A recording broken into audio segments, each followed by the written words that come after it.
আসসালামু আলাইকুম। বাংলাদেশ জাতীয়তাবাদী দল বিএনপি। বাংলাদেশের রাজনৈতিক অনেক দল রয়েছে, এর মধ্যে জাতীয়তাবাদী দল বিএনপিকে আমি একটু ভালো জানতাম, ভালোবাসতাম।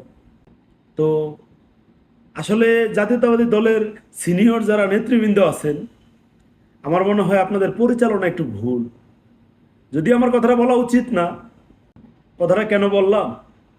সারা দেশে শিশু বাচ্চাগুলা টিকার অভাবে মারা যাইতেছে, অন্যদিকে ডিজেল নাই, কৃষকেরা ডিজেলের অভাবে পাম্পে মাইলে মাইল সিরিয়াল দিয়ে বসে আছে। পেট্রোল পাম্পে পেট্রোল নাই, গাড়ি চলতেছে না। বিদ্যুৎ সংকটের কারণে এই তীব্র গরমে মানুষ ঘুমাইতে পারতেছে না। আমার মনে হয় জাতীয়তাবাদী দলের যারা কূটনীতিক রাজনীতিবিদ আছেন, আপনাদের এগুলা নিয়ে দেখা উচিত। দেশের রিজার্ভ সম্পূর্ণ থাকলে দেশের জনগণ ভালো থাকবে, আর দেশের জনগণ ভালো থাকলে আপনারা ভালো থাকবেন। আপনারা ক্ষমতায় আছেন, আমি চাই আপনারা ক্ষমতায় থাকেন, এমন কাজ করেন যাতে দেশের জনগণ অন্য সরকারের প্রতি আকৃষ্ট না হয়ে আপনাদের প্রতি আকৃষ্ট হয়।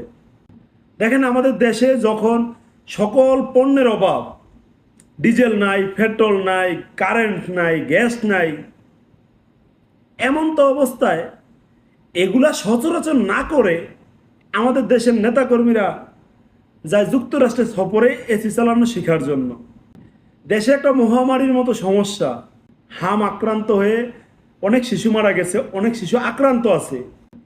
এটার দিকে না তাকায় আমার দেশের নেতাকর্মীরা যায় থাইল্যান্ডে ইংলিশ শেখার জন্য, আমার দেশের প্রাইম মিনিস্টার যায় ছবি দেখার জন্য। আসলে রাজনীতি তো আপনারা বহু আগ থেকে করতেছেন, রাজনীতিটা ছেলে খেলা নয়।